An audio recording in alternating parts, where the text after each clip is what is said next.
Hello guys, today I'm going to show you how you can send fax message from your OPPO A38. So in the first step, open the Play Store and look for the fax app. Choose Easy Fax, install it and open.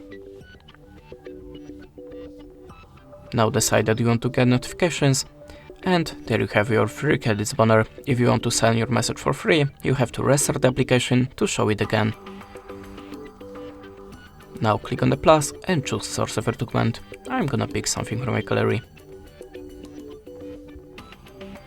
like this one for example, and click on the import. Now you can add this as shape to your document or the picture, and if you're ready, click on the arrow icon. Now choose the filter for a photo to make it more visible.